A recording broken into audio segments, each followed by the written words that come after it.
नमस्ते। आज बात करते हैं राज शामानी की बहुत ही पॉपुलर किताब बिल्ड डोंट टॉक की।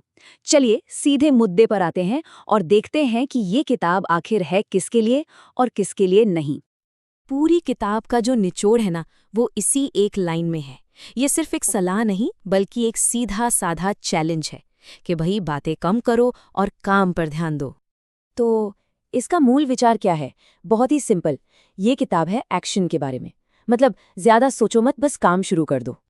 राज शामानी ने इसे जानबूझकर छोटा और एकदम टू द पॉइंट रखा है। इसका मकसद कोई गहरी फिलॉसफी देना नहीं है, बल्कि बस पढ़ने वाले को एक धक्का देना है कि वो फौरन एक्शन लेना शुरू कर दे। तो फिर इस किताब में अच्छा क्या है? मतलब ये यंगस्टर्स के बीच इतनी हिट क्यों हो रही है? चलिए इसकी अच्छी बातों पर एक नज़र डालते हैं। देखिए, सबसे पहली चीज़ है इसकी सिंप्लिसिटी।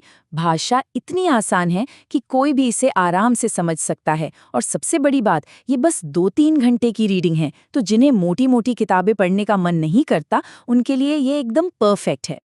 ये किताब सिर्फ मोटिवेट नहीं करती, ये असल में माइंडसेट बदलने की बात करती है। जैसे स्किल कैसे बनाएं, दूसरों से वैलिडेशन मांगना कैसे बंद करें, और ये समझना कि टैलेंट से ज़्यादा ज़रूरी है कंसिस्टेंसी। और ये सारी बातें खासकर 16 से 30 साल के लोगों को बहुत कनेक्ट करती हैं। और यही है इसका सबसे बड़ा प्लस पॉइंट, इसका असली इंडियन कॉन्टेक्स्ट। इसमें आपको वेस्टर्न ऑथर्स के एग्जाम्पल नहीं मिलेंगे, बल्कि लेखक के अपने मिडिल क्लास स्ट्रगल की कहानियां हैं। एक छोटे शहर से निकलकर अपना बिजनेस शुरू करने की जो चुनौतियां होती हैं, वो सब। और यही असली भारतीय उदाहरण इसे बहुत ज़्यादा रिलेटेबल बना देते हैं। लेकिन क्या ये किताब परफेक्ट है? बिल्कुल नहीं। तो चलिए अब देखते हैं कि ये किताब कहाँ पर थोड़ी कच्ची रह जाती है। देखिए, अगर किसी ने पहले से ही बहुत सारी सेल्फ हेल्प किताबें पढ़ रखी हैं, तो ये थोड़ी बेसिक लग सकती है। इसका टोन मोटिवेशनल तो है, पर इसमें कोई proper step by step plan या गहरी स्ट्रैटेजी नहीं मिलती। मतलब ये मोटिवेशन के लिए बढ़िया है, लेकिन एडवांस लर्निंग के लिए नहीं।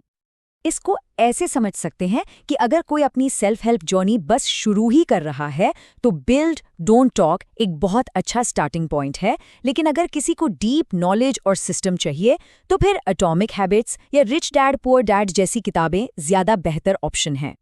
एक और क्रिटिसिज्म इसका ये है कि कुछ चैप्टर पढ़ते हुए ऐसा लगता है जैसे कोई लंबी सोशल मीडिया पोस्ट पढ़ रहे हों। मतलब मोटिवेशन और एनर्जी तो फुल है, लेकिन डिटेल्ड फ्रेमवर्क या सिस्टम की कमी खलती है। तो फिर इन सब अच्छी और बुरी बातों को मिलाकर फाइनल फैसला क्या है? आखिर ये किताब बनी किसके लिए है? तो ओवरऑल इसे 10 में से 7.5 की रेटिंग दी जा सकती है। अब ये एक अच्छी रेटिंग है, पर ये पूरी तरह इस बात पे डिपेंड करता है कि कोई पढ़ने वाला इस किताब में ढूंढ क्या रहा है। इसे समझने का सबसे अच्छा तरीका ये है कि इस किताब को एक मोटिवेशनल स्टार्टर की तरह समझें। जैसे रेस्टोरेंट में स्टार्टर होता है ना, ये आपको एक्शन लेने के लिए एक क्विक पुश तो देती है, पर ये स्ट्रैटेजी और डीप नॉलेज का पूरा मेन कोर्स नहीं है। चलिए इसको और भी सिंपल कर देते हैं। ये किताब बिगिनर्स, स्टूडेंट्स, यंग एंटरप्रेन्योर्स और कंटेंट क्रिएटर्स के लिए एकदम परफेक्ट है। लेकिन अगर कोई एडवांस्ड बिजनेस मॉडल्स या साइकोलॉजी की तलाश में है, या फिर जिसने पहले ही बहुत सारी सेल्फ हेल्प बुक्स पढ़ रखी हैं, तो शायद ये किताब उसके लिए नहीं है।